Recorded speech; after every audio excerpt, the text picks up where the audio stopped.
Hey guys, it's Sky from theScore eSports, and today I'm with TSM's Doublelift. Now, I want to ask about that quadra that you did. I mean, you said that after game, you said that you weren't performing very well and that you weren't focusing. I mean, what the heck happened?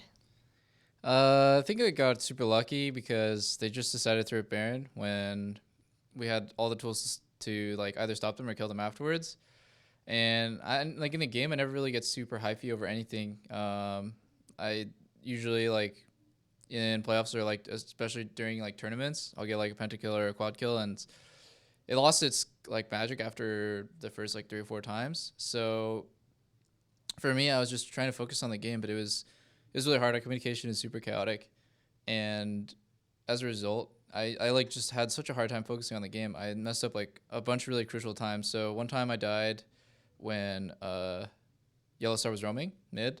That was really stupid. And then my other crucial mistakes was like getting hit by Orianna ults when I had flash up, and like for some reason I'm trying really hard to focus on like the royalty and his ball placement, but I just can't. Like I lose track of it during a team fight, and for me that's like super unnatural because I'm like usually hyper focused, and people say I like suffer from tunnel vision, but I try to think about the key things that will stop me from doing my job. So in this case, like Orianna ulti will kill me, and I just couldn't. So I kept making a bunch of mistakes that game, and like afterwards they're like congratulating me about my quad kill and the fact that I have had 13 kills, which is like the most this year or something. But it's just like really disappointing to win that way because I'd much rather go 1-0 or like 0-0-0 and win the game super clean than have to go like 13-4 again. Because that was a game where you could have easily lost, and in the end, I played for the win, not for KDA. Now, I actually want to ask something about Freeze. I know that you were playing versus him today. He had an enormous amount of damage. Also, what do you think about his famous Draven? Oh, his Draven is actually really good. His laning phase is just so-so, but his like mid game is actually extremely strong. I think he snowballed out of the lane because I made a really big mistake, one that I won't do again. But I was surprised because afterwards he did the minion blocking thing. I don't want to call it an exploit, but it is an exploit, and I was surprised like he has good like knowledge to use that and know how to abuse it. So he had an early laning advantage, and then afterwards it kind of fizzled out and didn't really do much. I should have been able to beat him in lane, but ended up dying, giving him like 200 stacks of cash. And then mid game actually was when I was most impressed. I've definitely landed against better Dravens, but his mid game he doesn't ever miss opportunities to get damage in. His positioning is really good. So yeah, I can definitely see why people banned his Draven. I mean, he's one of the best I've seen when it comes to like team fighting and just getting free hits off with fire cannon.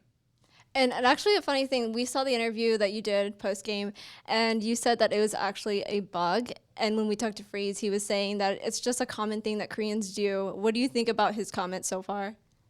Oh, yeah, I didn't know it was a common thing Koreans did. I thought, well, usually I should be watching LCK, so that was just I have nobody to blame but myself.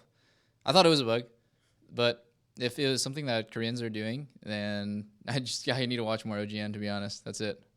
And even talking about LCK, who do you think is the top team so far right now? You think SKT is going to be back on top tier? A lot of people are saying Rocks Tigers. I like watching. I pretty much watch every time SKT plays Rocks Tigers and Will. They're super good teams, like just super solid all around. Like even though they had roster changes with Duke and Peanut, it feels like the core of the team is relatively the same. They play like relatively the same styles, and it's fun because that was the World Finals. People kind of forget that. And other than that, LZIM coached by Les Boy, so he's like former TSM. It's kind of fun, and I don't know. They have like a lot of star talent. It's really funny because they have like a 10-man roster and everyone is like super good. Um, Other than that, I tend not to watch too much LCK. To be honest, it's not enough time in the day. Now, I want to talk about TSM. I want you to pinpoint the weaknesses so far going to week 5. Uh, TSM's weaknesses, same as week 1. To be honest, we are indecisive and unconfident in our calls. We just lack team play overall because people say that we lack trust in each other, but that's not really true. When somebody makes a call, it's followed through with. But our calls are very wishy-washy. It's like hey, let's do this. And then that's it. That's the end of the plan. But once we get to that point, there's no thinking another step ahead or 2 steps ahead. It's just, let's do this. And then we do it, and then we're lost for a little bit. So each time we make a move, we're lost. It ends up making us really indecisive. So even though, like, for example, I control the early game in 2v1s, then once it hits mid game or, the 15, 20-minute mark when things start stalling out, we don't really know what to do. And part of that is because I think we just never really set out a baseline who controls what in the game. We just put all the responsibility on Yellowstar. But for him, he came from Fnatic, who he played with a really passive AD that never made plays. Now he's playing with me, and I'm always making plays, so it's confusing for him. And he was also used to playing with Huni and Rainover, who take over games and communicate the whole time. For Hanser and Svenskeren, like, they're not accustomed to that. They're not used to having to micromanage the team or tell everyone what they're doing all the time. So in terms of like communication roles, it's almost like playing solo queue. I mean, I don't want to like bash, but our communication is really just at that like super basic level at the moment, where it's just like, what's next? But what about like the thing that comes after what's next, or what are they going to do in response to what's next? So we lack like a lot of just like fundamental communication. And in League of Legends, it's really all about knowing what your teammates are doing so you can plan your next move. I think right now we're still playing solo queue, so we're gonna have to work on that. And I want to ask another question. I know, Sven, during that, I saw that game, there was like that Nidalee spear that just like smacked him right down. What was the team comp? Like, he seemed tilted, if anything. What was the team comms going on during that? I just said it's fine, and what are we gonna do next, because we still have like numbers advantage. Sometimes, like, if you notice your teammates are tilting, that's fine. Like, everyone tilts, actually. This is like a huge misconception that's like untiltable players. Everyone tilts. They show it in different ways. You have to acknowledge it, recognize it, and like address it quickly before it turns into like something super sour. So, it sucks when you just like randomly get sniped, especially if you're playing jungle and like you get sniped by the enemy jungler. It probably feels like shit. So you just have to reassure them that's fine, and we're still gonna win the game. We're still in control.